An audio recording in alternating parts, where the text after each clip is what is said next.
এখন আমাদের মাঝে দয়া করে বাণী মোবারক পেশ করবেন মোহাম্মদ ইসলামের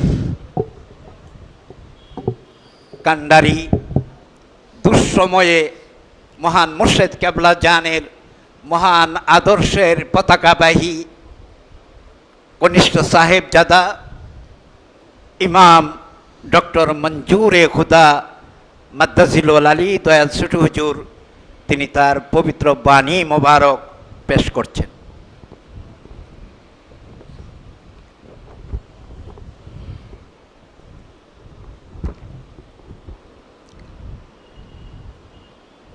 আউযু বিল্লাহি মিনাশ শাইতানির রাজিম। বিসমিল্লাহির রহমানির রহিম। সর্বপ্রথম আমি গোলাম আমার মহান মুর্শেদ, দিন দুনিয়ার কোহিনূর, পাপী তাপীদের কান্ডারি, মুক্তির দিশারি, মোহাম্মদ ইসলামের একমাত্র মুর্শেদ, আখিরি জামানার শ্রেষ্ঠ মহামানব বাবা দেওয়ানবাগী এবং তিনার সহধর্মণী কুতুবুল আক্তাব আব্দুর মাকনুন খাতুনে জান্নাত হজরত দয়াল মা রহমাতুল্লাহ আলাইহার পরশময় কদম মোবারকে আমি গোলাম আমার শতকোটি সালাম এবং কদমবুতি জানাই। উপস্থিত সম্মানিত আশিক রাসূল জাকের ভাই ও বোনেরা, আপনারা সকলে আমার সালাম গ্রহণ করুন। আসসালামু আলাইকুম ওয়া রাহমাতুল্লাহি ওয়া বারাকাতুহু।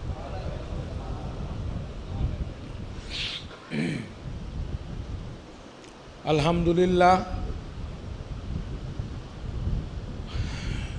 যেই মহাপবিত্র আজকে আসলে এই দিনটা বিশেষ কয়েকটা কারণ। একদিকে হচ্ছে আজ জুমাতুল বিদা, অর্থাৎ শেষ মানে রোজার মাসের শেষ আজকের জুমার দিন। যেই সুমহান মহিমান্বিত মাস পবিত্র রমজান মাস আমাদের মাঝে এসেছিল তা কিন্তু একেবারে শেষ প্রান্তে। হয়তো আগামী শুক্রবারে আল্লাহ যদি দয়া করে হয়তো আমরা এখানে আসব, কিন্তু তখন হয়তো আর রোজা থাকবে না। আবার আজ হচ্ছে 5ই এপ্রিল। আজকে কি? এই দিনটা 1989 সালের 5ই এপ্রিলে আমাদের মহান মুর্শেদ বাবা দেওয়ানবাগী তিনি দয়াল রাসূল সাল্লাল্লাহু আলাইহি সাল্লামের পক্ষ থেকে এক বিশেষ সম্মান, অর্থাৎ মোহাম্মদ ইসলামের পুনরুজ্জীবন দানকারী এই বিশেষ সম্মান খেতাবে ভূষিত হয়েছিলেন। আসলে অলি আল্লাহ গণের নর্মালি যদি চিন্তা করে দেখেন,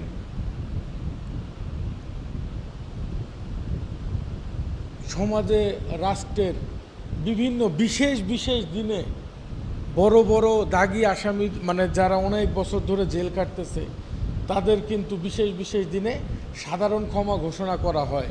হয় না? হয় না? এটা কি রাষ্ট্রের একটা নিয়ম আছে না নাই? যে মনে করেন আসামি আছে, কেউ 5 বছর 7 বছর 10 বছর ধরে জেলে ভিতরে আছে, যেরকম বিশেষ বিশেষ দিনগুলাতে, বিশেষ দিন হইতে পারে যে কোনো, তখন কিন্তু কিছু কয়েদিরে Bangladesh according to law of Bangladesh এদেরকে কি বলে এটারে রিহা করা হয়, মুক্ত করা হয়। সত্য না মিথ্যা? তো বাবাজান সবসময় বলতেন, আল্লাহর অলিগণ, আল্লাহর মনোনীত বন্ধুগণ যেই যেই অনুষ্ঠানে যেই যেই দিনগুলাতে আল্লাহর পক্ষ থেকে বিশেষ সম্মানে ভূষিত হইল, বিশেষ সম্মানে সম্মানিত হইল, ওই দিনগুলো যদি আমার আপনার মতো পাপী সাধারণভাবে ওই দিনগুলো আনন্দের সাথে উদযাপন করে, রাষ্ট্রীয় বিশেষ দিনে যদি কয়েদি মুক্ত হইতে পারে, বিশেষ ক্ষমা পাইতে পারে, আমরা পাপী তাপীরা কি আল্লাহর বন্ধুর বিশেষ বিশেষ অনুষ্ঠানে সম্মানে ভূষিত হওয়ার দিনগুলোতে মাফ পাইতে পারি না। তো এই কারণে বাবাজান সবসময় বলতেন আমাদের দায়িত্ব হচ্ছে যে এই বিশেষ অনুষ্ঠানগুলা যথাসাধ্য নিয়মে যথাসাধ্যভাবে আমাদের পালন করা। আমরা যদি 1989 সালের 5ই এপ্রিলের কথা একটু স্মরণ করি, যারা পুরনো আছেন, আসলে এখন তো জাকের মিক্সড, একটা হচ্ছে যারা বাবাজানকে দেখছেন পুরনো যারা, আবার যারা নতুন আসতেছেন। তো 1989 সালের 5ই এপ্রিলের বাস্তব ঘটনাটা ছিল এরকম, একদিন আমাদের মহান মুর্শেদ বাবা দেওয়ানবাগী উনি রাতেবেলা দেখতেছিলেন স্বপ্নে যেরকম যে ঢাকা এবং ফরিদপুর, অর্থাৎ ফরিদপুর বলতে আমি চন্দ্রপাড়া, ঢাকা এবং চন্দ্রপাড়া, ফরিদপুরের মাঝখানে একটা খুব সুন্দর মনোরম একটা বাগান। তো বাবাজান আস্তে আস্তে, আরও লম্বা ঘটনা, আমি শুধু জিসটা বলতেছি।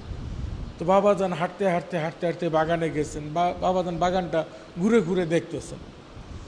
তো যাই হোক, দেখতে একটা জায়গায় গিয়ে বাবাজান থমকে দাঁড়াইলেন। বাবাজান কি দেখলেন?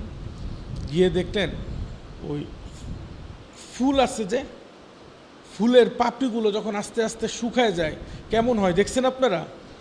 এরকম শুকনা ফুলেরই স্তূপ, কিন্তু ফুলগুলো হচ্ছে প্রাণহীন অবস্থায় আছে, অর্থাৎ শুকায় গেছে।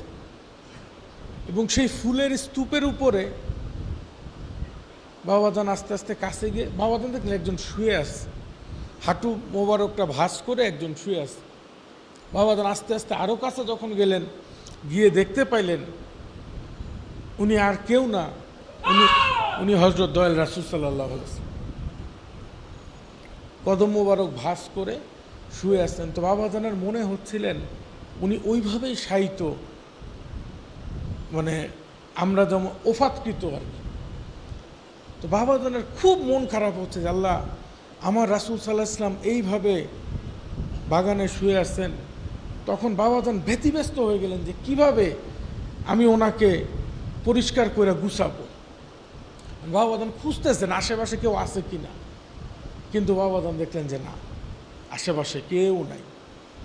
একটু পরে বাবাজান অনেকক্ষণ লোকজন খুঁজে যখন পাইলেন না, কোনো হেল্পিং হ্যান্ড পাইলেন না, তখন বাবাজান চিন্তা করলেন না, আমি নিজেই পরিষ্কার করবো, আমার দয়াল রাসূল, আমি উনি যে শায়িত আছেন এই জিনিসটা গুছায় রাখবো। এই উদ্দেশ্যে বাবাজান যখন গুছানোর জন্য যখন দয়াল রাসূলের দেহ মোবারক কদম মোবারক স্পর্শ করলেন, হাত মোবারক স্পর্শ করলেন, সাথে সাথে দেখলেন এই যে ফুলগুলা ছিল শুকনা, এগুলো একদম তরতাজা ফুলে রূপান্তরিত হয়েছে। পুরা পরিবেশটা চেঞ্জ হয়ে গেছে। রাসূল সাল্লাল্লাহু আলাইহি ওয়াসাল্লাম এক রাজকীয় ঝমকানো এক পোশাক পরে বাবাজানের সামনে দাঁড়ায় হাসতেছে। পুরা দৃশ্যপটটা চেঞ্জ হয়ে গেল। আমি কি বুঝাইতে পারছি? বাবাজান তো এই দৃশ্য থেকে হতবাক। তখন রাসূল সাল্লাল্লাহু আলাইহি ওয়াসাল্লাম বাবাজানকে উদ্দেশ্য করে বলতেছেন, হে মোহাম্মদ ইসলামের পুনর্জীবন দানকারী, ইতিপূর্বে আমার এই ধর্ম আরো 5 বার পুনর্জীবন লাভ করেছে। আসলে যদি চিন্তা করি, এই যে স্বপ্নটা বললাম এতক্ষণ, যে একটা বাগান, সেখানে একটা ফুলের স্তূপ, অনেক ফুলে, রাজকীয় ফুলে শোভা, কিন্তু সেটা শুকনা। ফুল কখন শুকায় বলেন তো? যখন ফুলে প্রাণ থাকে না। সত্য না মিথ্যা? আর সেই ফুলে শায়িত কে আছেন? রাসূল সাল্লাল্লাহু আলাইহি ওয়াসাল্লাম। একটু যদি গভীরভাবে চিন্তা করে দেখেন, আমরা এই রাসূল সাল্লাল্লাহু আলাইহি ওয়াসাল্লামের ইসলামটারে বাবা দেওয়ানবাগীর কদমে আসার আগে কিভাবে পাইছিলাম একটু বলেন তো? একটু স্বপ্নের সাথে মিলাইয়া বলি। স্বপ্নে যেমন ফুলগুলায় কোনো প্রাণ নাই, যেই মানে রাসূলের ধর্মের যে ফুলগুলা মানে একেবারে তাজা গোলাপে থাকার কথা, প্রাণহীন, আবার তার উপরে রাসূলও শায়িত আছেন। আমরা কিভাবে পাইছি দেখেন আমাদের ইসলাম ধর্মটা। আমরা ইসলাম ধর্মে পাইছি আল্লাহ কয়জন বলেন তো?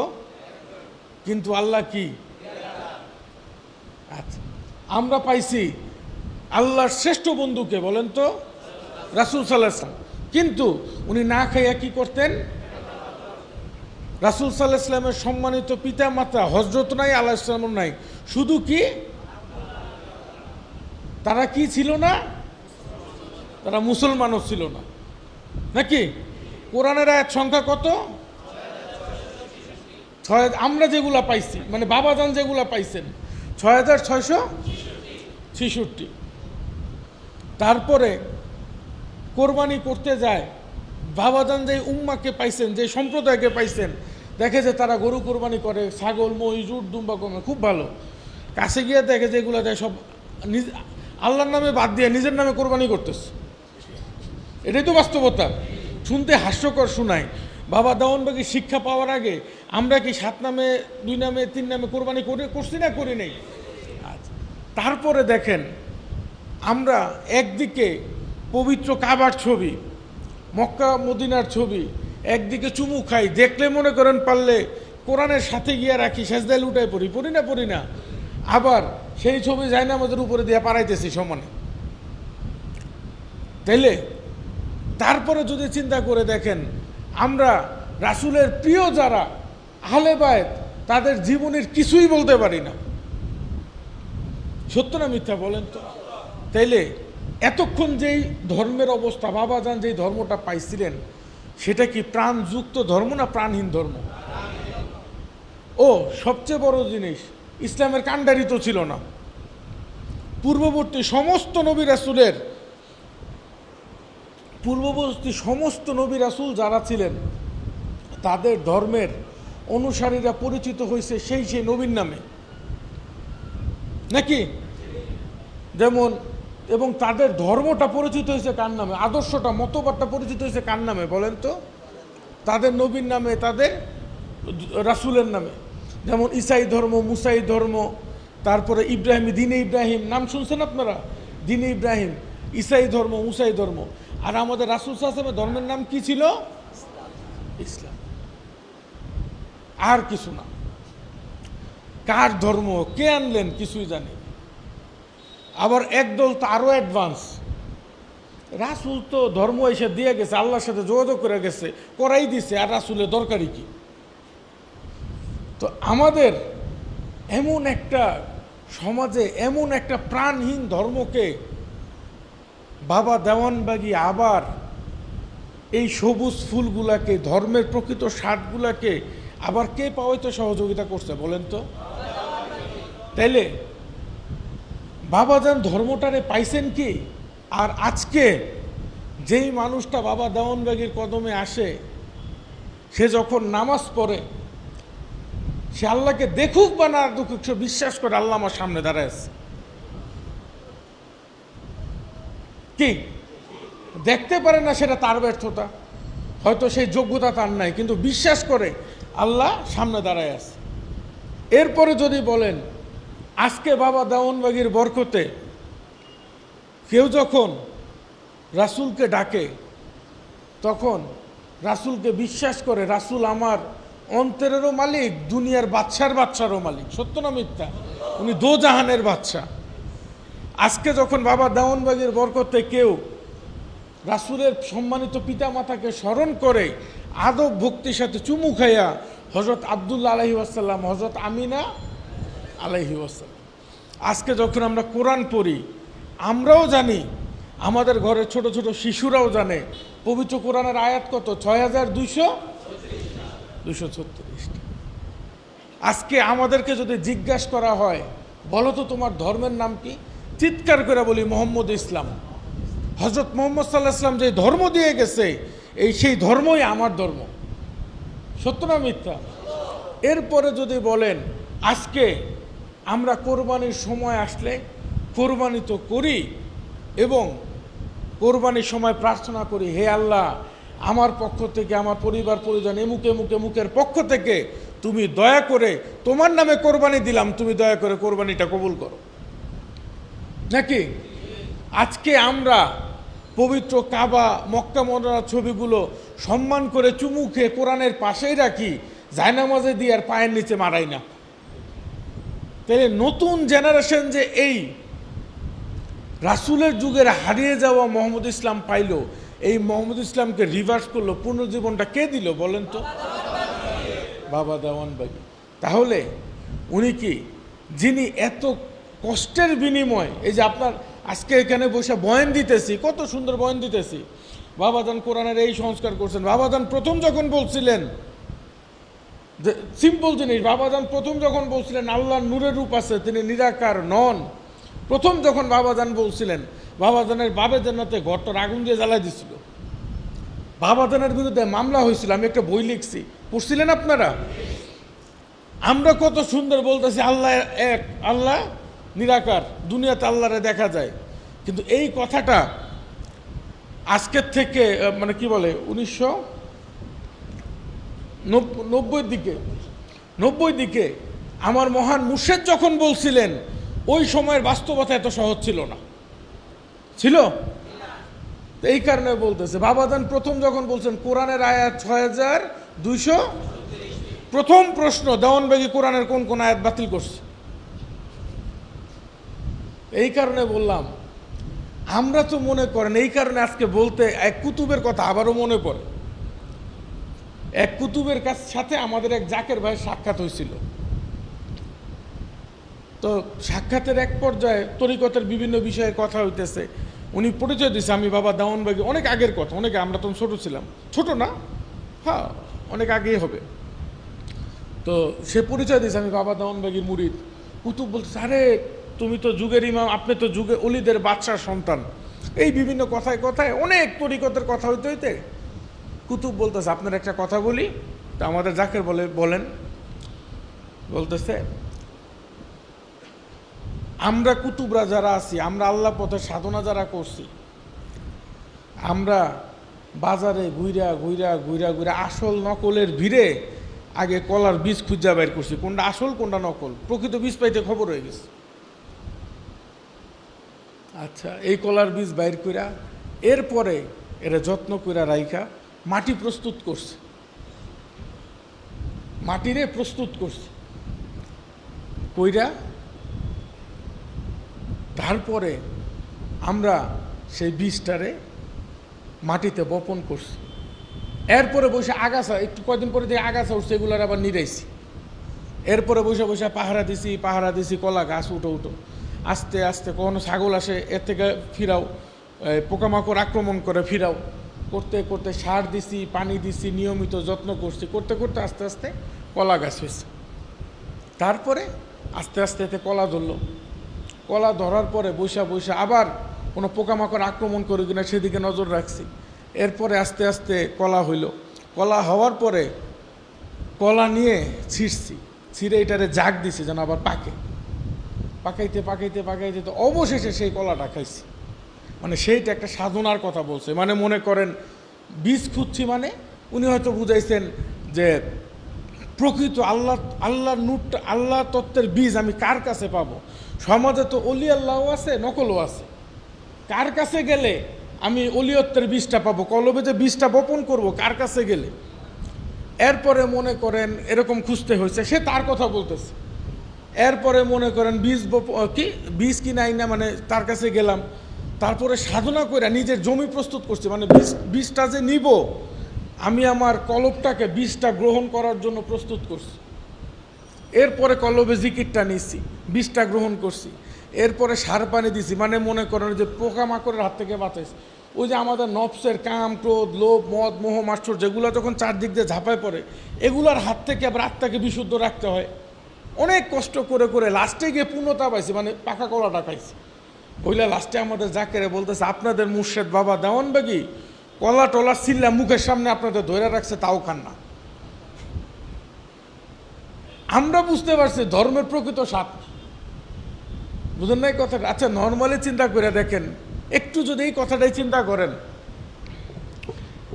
অতীতের যুগে একজন সাধক, আমি সাধকের প্রাইমারি স্টেজটা বলতেছি, সে মনে করেন সাধনায় যায়, সে প্রথমে চিন্তা করে বৈশা আমারে কে তৈরি করলো, এই বিশ্বজাহান কে বানাইলো, নাকি এই প্রথম তার মনে একটা প্রশ্নের উদয় হয়। তখন আস্তে আস্তে খুঁজতে খুঁজতে উত্তরটা পায়। উত্তরটাকে আল্লাহ। এখন আল্লাহরে খোঁজার চেষ্টা করে, খুঁজতে গিয়ে দেখে আবার আরেক বিপদে পড়ে। কি বিপদ? হায় হায়, আল্লাহরে খোঁজা যাবে না, আল্লাহ নিরাকার, আল্লাহরে দেখা যায় না, আল্লাহরে পাওয়া যায় না, হ্যান না তেন না, অনেক কিছু। এই কনফিউশনের সাথে যুদ্ধ মারামারি করতে করতে করতে করতে করতে করতে তারপরে গিয়ে কখনো ভাবে আল্লাহ নিরাকার, কখনো ভাবে আকার, এই নানান কনফিউশন, এর কথা ওর কথা। এরপরে আল্লাহ যদি দয়া করে একটা সময় সে উপলব্ধি করতে সক্ষম হয়, না আল্লাহর আকার আছে। এরপরে নতুন সাধনা শুরু হয়, এই আকারে আমার পাইতে হবে। আল্লাহরে এখনো পায় নাই, শুধু বিশ্বাস করছে আল্লাহর আকার আছে। এরপরে সাধনা করে আল্লাহরে পাওয়ার জন্য। এরপরে আল্লাহ যখন দয়া কইরা দিদার দেয়, সেটা মালিকের ইচ্ছা, ওটা তো আমরা বলতে পারি না, নাকি? বাবা দেওয়ানবাগীর দরবারে একজন মানুষ প্রথম যেদিন আসে, উনি প্রথম দিন আইসাই শুনে আল্লাহর নূরের রূপ আছে, তিনি নিরাকার না। তো ওই লোক 10-15 বছর খুঁজা যেই জায়গায় গিয়া পৌঁছায়, আর যে বাবা দেওয়ানবাগীর দরবারে আসে 10 মিনিটের মধ্যে ওই জায়গায়, আর তার 5 মিনিট পরে গিয়ে কলবে সবক নেয়। এই কলবে সবক অতীতের যুগে, নবী রাসূলদের যুগে, কি বলে, অতীতের যুগে, আউলিয়াদের যুগে কলবে সবক কিন্তু এত সহজ ছিল না। তো এই কারণে আজকে ধর্মটাকে, যিনি এত কঠিন ধর্মটাকে, দেখেন আজকে যদি ধর্মের কথা বলেন, ধর্মের এই যে বলে আল্লাহ তত্ত্বের কি রহস্য, নিগুড়, কি রহস্য, নিগুড় রহস্য। নিগুড় রহস্য কি সবাই বুঝে? অথচ বাবা দেওয়ানবাগী দয়া করে আল্লাহর এই নিগুড় রহস্য উন্মোচন করে তাফসিরে প্রমাণ করে দিছেন যে আল্লাহর আর বান্দার মাঝে সম্পর্কটা কি। একটা মানুষ যখন তাফসির মোবারকটা পড়ে, সে নিজেও হতভম্ব হয়ে যায়, আরে আমার প্রতিপালক আমার এত কাছে, আমি নিজেও তো তা জানি না। তাই আমি সবাইকে বলবো, আমরা যেন বাবা দেওয়ানবাগীর এই মতবাদটাকে, এই শিক্ষাটাকে আঁকড়াইয়া ধরতে পারি। দেখেন বাবা দেওয়ানবাগীর এই শিক্ষা অর্জন করে, এইটা শুধুমাত্র একটা শিক্ষা, ব্যাপারটা এরকম না, এটা একটা শিক্ষা, এবং এই শিক্ষার পালন করে জগতে থেকে স্বপ্ন, মিলাদ, মোরাকাবায় বিভিন্ন বিপদ আপদ, বালা মুসিবতে আল্লাহকে পাওয়া যায়, আল্লাহ মুর্শেদের উসিলায় আল্লাহকে পাওয়া যায়, আল্লাহর রাসূলকে পাওয়া যায়, এমনকি আল্লাহ এবং আল্লাহ রাসূলের তরফ থেকে অলৌকিকভাবে সাহায্যও পাওয়া যায়। এরকম আপনাদের জীবনে কার কার ঘটছে? হাত তুলেন তো। সত্যি হয়েছে? সত্যি আল্লাহ আল্লাহ রাসূলের সাহায্য পাইছেন? আলহামদুলিল্লাহ, হাত নামান। আপনারা কিন্তু রোজাদার মানুষ, রোজার মাসে আল্লাহকে সাক্ষী রেখে হাত তুলছেন। রোজাদার মানুষ রোজা রেখে কখনো ভুল বলতে পারে না, পারে কি? তাইলে যদি আজকে আমি বলি বাবা দেওয়ানবাগীর এই শিক্ষাটা যে আল্লাহকে পাওয়ার আরেকটা সহজ পথ, এটা একটা প্রমাণিত পথ, তাতে কি ভুল হবে? এমন না যে উনি আবিষ্কার করছেন কিন্তু এখনো মানুষের উপরে ইমপ্লিমেন্ট করা হয়নি। বাবা দেওয়ানবাগী পথও দেখাইছেন, ইমপ্লিমেন্টও করছেন, রেজাল্ট আপনারা। তাই বললাম, দেখেন একটা সময় এই কথাটা কে কে শুনছেন? সুফি হইতে গেলে জঙ্গলে যাইতে হয়। কে কে শুনছেন? হাত তুলেন তো। সুফি হইতে গেলে গাছের পাতা খাইতে হয়। কে কে শুনছেন? পরিবার থেকে দূরে, পরিজন থেকে দূরে, শুনছেন আপনারা? হাত নামান। তাহলে এই যে আপনারা যে, আচ্ছা সুফির কি বলে শব্দটা, ক্রাইটেরিয়া মানে শর্ত, সুফি হইতে এলে কি কি শর্ত লাগে? আল্লাহরে পাইতে হবে নাকি? যদি আমি ভুল না বলে থাকি, আল্লাহ রাসূলকে পাইতে হবে, আল্লাহ রাসূলের সাথে তার যোগাযোগ থাকতে হবে, স্বপ্ন, মিলাদ, মোরাকাবায় আল্লাহ রাসূলকে দিদার পাইতে হবে, আল্লাহ রাসূলের সাহায্য পাইতে হবে, কঠিন মুসিবতে আল্লাহ রাসূলকে ডাকলে তাদের পক্ষ থেকে এলহাম পাইতে হবে, পয়গাম পাইতে হবে, সাহায্য পাইতে হবে। সত্য না মিথ্যা? এতক্ষণ আপনারা হাত তুলে কিসের সাক্ষী দিলেন? তাহলে সুফির সংজ্ঞা কি আর আপনারা সংজ্ঞা দিলে, আপনারা হাত তুললেন কিসের? হয়তো বাবা দেওয়ানবাগি সবার নামের আগে একটা করে সুফি লাগাই দিয়ে যায়নি, উনি আশেকেল রাসূল লাগাই দিয়ে গেছে, কিন্তু আমরা নিজেরাও জানি না আমাদেরকে উনি কি বানাইতেছে। বাইরে তো অনেক সুফি আছে, গিয়ে ডাক দিয়ে জিজ্ঞাসা করেন, আপনি তো সুফি, বলেন আপনি কি কি পারেন আর নিজের সাথে মিলান, আপনার সাথে কোনটা হয় কোনটা হয় না। নামের আগে সুফি টাইটেল লাগান নাই, সেটা ভিন্ন কথা। আপনি কাম দেখেন, নাম দিয়ে কি করবেন, আপনি কাম দেখেন একজন সুফির জীবনে কি হয় আর আপনার জীবনে কি হইতেছে। এই যে বিভিন্ন দরবারের পীর যিনি, মুর্শেদ যিনি, শায়েক যিনি, এই নামে তো ডাকে নাকি, তার সাথে আল্লাহর যোগাযোগ থাকবে, সে আল্লাহর সাথে যোগাযোগ করবে। ভক্তদের সবার থাকাটা জরুরি না। হযরত মুসা আলাইহিস সালাম হেরা গুহায় গিয়ে আল্লাহর কাছ থেকে বিভিন্ন বিধিবিধান জাইনা আসছেন, আইসা বলছেন, আমি মুসা, আমি আল্লাহর রাসূল, আল্লাহ আমারে এই বলছে, হুকুম দিছে, তোমরা ওইটা তামিল করো। সত্য না মিথ্যা? নাকি বিধান সবার উপরে একসাথে নাজিল হয়েছে? আর বাবা দেওয়ানবাগীর মুরিদ সন্তানরা যার যার কলবে নাজিল করলে আল্লাহর তরফ থেকে নির্দেশ পায়। সে কিভাবে চলবে, কোন পথে যাবে, কি করলে ভালো, কি করলে মন্দ, সেটার ওই দিন এক জাকের বলতেছে, আমি একটা ব্যবসা করার চিন্তা করতেছি, নামটা ভুলে গেলাম। তো সে বলতেছে, ভাইজান ব্যবসাটা না আসলে সত্যি কথা আমার কোনো অভিজ্ঞতা নাই, বন্ধু বান্ধবের সাথে আড্ডা পিটাইয়া গল্প কইরা কিছু আইডিয়া নিচ্ছি, এর থেকে একটা মনে সাহস পেয়েছি যে এই ব্যবসা করলে আমি ফাটাই ফেলাবো, কিন্তু পার্সোনাল কোনো এক্সপিরিয়েন্স নেই। তো রাতে নিয়ত করছি, টাকা টুকা ব্যাংকে আছে, কালকে সকালবেলা ব্যাংকের থেকে টাকা টুকা তুইলা মাল সামানা কিনা আগামীকালকে ব্যবসার শুভ উদ্বোধন। রাতের বেলা স্বপ্ন দেখতেছি, বাবা জানি একটু রাগ আমার, বলছে, এই বেটা তুই ব্যবসা বুঝোস, আগে বস তারপরে কর। হ্যাঁ, কি এর ব্যবসা, কি এর কি, মা পোষাই দোহাই, আগে ব্যবসা বুঝি তারপরে করব। তো এইটারে আপনারা কি বলবেন? দেখে যে বাবা জান তার ধমক দিয়ে বলতো, এই বেটা তুই ব্যবসা বুঝোস, আগে বস তারপরে কর। এটা কিন্তু রিসেন্ট ঘটনা, ওফাত পরবর্তী। তো যাই হোক, কথাটা এই কারণে বললাম যে একটাবার নিজের দিকে তাকায় দেখেন আমরা কি ছিলাম, আজকে আমরা কি, দরবারে আসার আগে আমরা কি ছিলাম, আর আজকে বাবা দেওয়ানবাগী এই জাতিটারে কই নিয়ে দাঁড় করাইছে। হযরত রাসূল সাল্লাল্লাহু আলাইহি সাল্লাম যখন সর্বপ্রথম এক আল্লাহর ঘোষণা দিছিলেন, উনি বলছিলেন আল্লাহর উপর ঈমান আনো, আইয়ামে জাহিলিয়ারে বলছিলেন, তখন উনি আইয়ামে জাহিলিয়ার যা নোংরামি দেখছে, একটু নিজের দিকে তাকায় দেখেন আমরাও শিক্ষিত আইয়ামে জাহিলিয়া নয় কি? আমাদের সমাজে কোন পাপটা আমরা মানে সমাজে আদর্শ হারা মানুষগুলা কোন পাপটা করে না বলেন তো? বড়চড় ভয়ঙ্করভাবে আমরা করি। একটা উদাহরণ দেই, আইএমএ জাহিলিয়ার যুগে কারো মনে করেন হিংসতার কারণে সে কি করছে, তরবারি দিয়ে তার শত্রুরে মেরে ফেলাইছে। সত্য না মিথ্যা? শত্রু একজন হইতে পারে, 10 জন, 20 জন, 30 জন, মারছে না মারে নাই, এটারে দেখে আমরা বলতেছি আইএমএ জাহিলিয়া।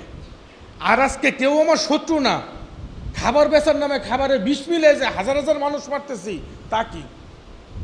আর আইএমএ জাহিলিয়া তো মারার পিছনেও কারণ ছিল, তুই আমার গোত্রের কাউরে মারছস তাই তোরে মারলাম বা তোদের মারলাম।